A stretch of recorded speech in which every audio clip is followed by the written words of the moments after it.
Look at this really powerful image of the reflecting pool over at the Lincoln Memorial, now aglow in honor of the 400,000 Americans who have died in the coronavirus pandemic. And look at this, the Empire State Building in New York City lit up as well. New York, just one of scores of cities and towns across the United States taking part in the National COVID-19 Memorial. That's happening tonight. I'm Wolf Blitzer with our special coverage on this inauguration eve right here in Washington. We heard President-elect Biden just moments ago say in order for the nation to heal, we must remember, after all we've been through and all we have lost. And now, the incoming president and the country are counting down to the moment he takes the presidential oath just before noon tomorrow over at the U.S. Capitol and begins his quest for national healing. Let's bring in our political correspondent, Jeff Zeleny. He's down over there on the National Mall, not too far from where we are up on Capitol Hill. So set the scene for us, Jeff. This is really a very moving, powerful evening that's unfolding. Well, it was incredibly powerful and even dramatic here in the silence of the National Mall as the lights behind me in the reflecting pool surrounded it, of course, marking the 400,000 Americans who have died of COVID. But now President-elect Joe Biden has returned to Blair House, and he'll be spending the evening there. Blair House, of course, is the place where dignitaries go, where heads of state go. It's directly across from the White House. He can see his new residence, the White House, just across Pennsylvania Avenue. I am told he'll be spending the evening there with his family, also putting the finishing touches on that inaugural address that he will be delivering tomorrow around noon. I'm told it'll be about 20 minutes long or so. It is going to be, of course, first and foremost, calling the country to unite.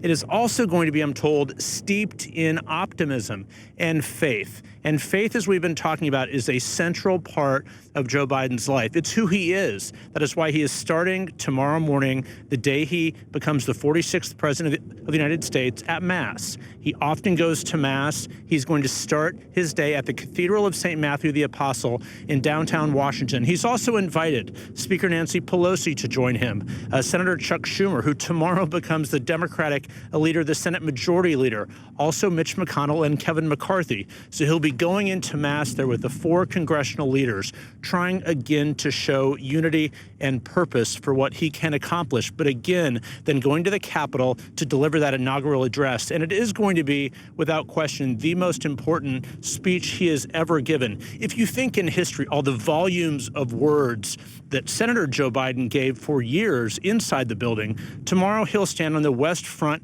of the Capitol, overlooking the National Mall, looking beyond out to the Lincoln Memorial, exactly where he was tonight, framing all of these challenges for the country. We know that President Trump will not be on hand, the first president in modern history to not be there, but other living presidents will be. George W. Bush, Bill Clinton, Barack Obama, so clearly steeped in history. But for tonight, I'm told, spending it with his family, and again, putting the finishing touches on that important speech that he'll give tomorrow. It will be critically important, and the outgoing president will not be there. It's been 152 years since a president has not attended his successor's inauguration up on Capitol Hill. Arlette Saenz is also covering the Biden transition for us, soon to be covering the Biden White House for us. Arlette, tell us what else we can anticipate. Well, Wolf, I think the president-elect over the course of the next 24 hours will really be projecting this message of unity with that visit to St. Matthew's Church with the 4 congressional leaders invited and expected to attend, and then stretching all the way to his inaugural address on the west front of the Capitol. Joe Biden has attended many inaugurations in his past, but tomorrow will be the day that he will finally reach that reality that he has been striving for so long, as he becomes the 46th president of the United States. And so much of this inauguration is going to look completely different than the way President-elect Biden probably imagined it when he first ran for president. There will be the attendance of the former presidents, but President Trump notably will not be in attendance. Biden has said that he welcomes that decision from the president not to come. Vice President Mike Pence will be on hand there tomorrow tomorrow. And also accompanying this moment for Joe Biden is also another historic moment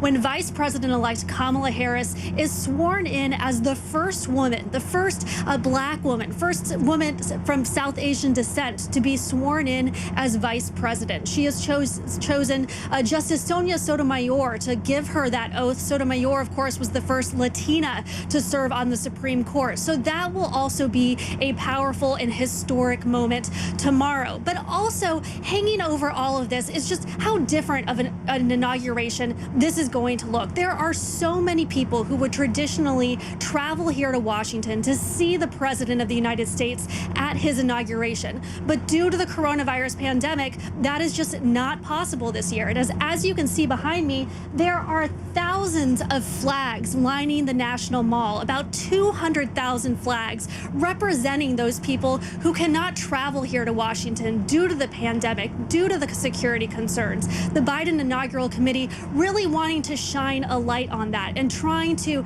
make this an inclusive ceremony for all. And you will see the president-elect at the west front of the Capitol tomorrow. As he takes the oath, there will also be other elements throughout the day, including a visit to Arlington Cemetery, where he and the ex-presidents will lay a wreath at the tomb of the unknown soldier. There will be a virtual inaugural parade looking a bit different than years past. And then even in the evening, there will be more celebrations. There will not be inaugural balls, but there will be that primetime celebration where the president, then soon to be President Biden, will be speaking to try to cap off this momentous moment as he becomes the 46th president of the United States.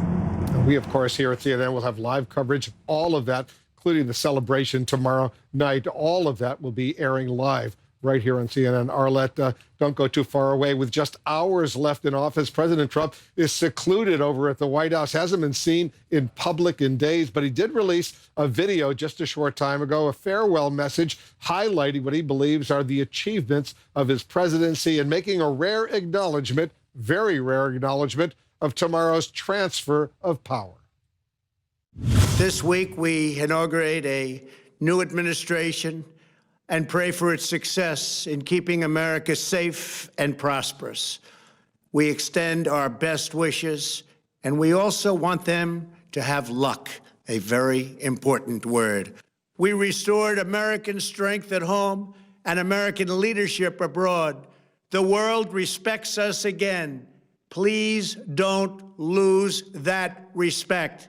I want you to know that the movement we started is only just beginning. There's never been anything like it. I go from this majestic place with a loyal and joyful heart, an optimistic spirit, and a supreme confidence that for our country and for our children, the best is yet to come. Thank you and farewell. God bless you. God bless the United States of America. I want to bring in our White House correspondent, Caitlin Collins. So, Caitlin, how is the now outgoing president spending his final hours over at the White House?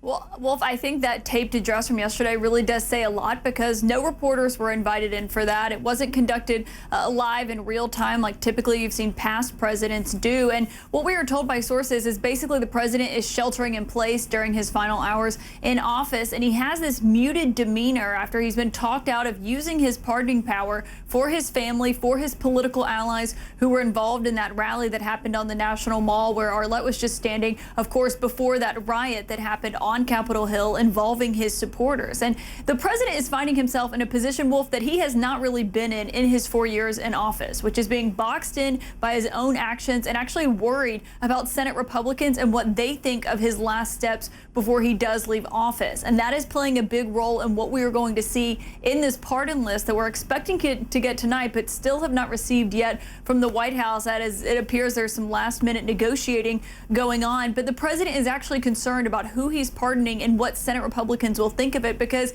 he is legitimately concerned about being convicted in that Senate trial, Wolf. And this is something that's new for the president. Typically, Senate Republicans are often responding to what the president does and making sure they don't anger him. The reverse is happening now, and that is incredibly unusual for the president. But I'm told that the reason he is so worried about being convicted in the Senate is not necessarily because he could lose some of the perks that an ex-president gets, or he's worried about not being able to run for office again. He's actually worried about what it could do to his legacy if he's a Republican president who does get convicted in the Senate. Of course, this is going to be his second trial.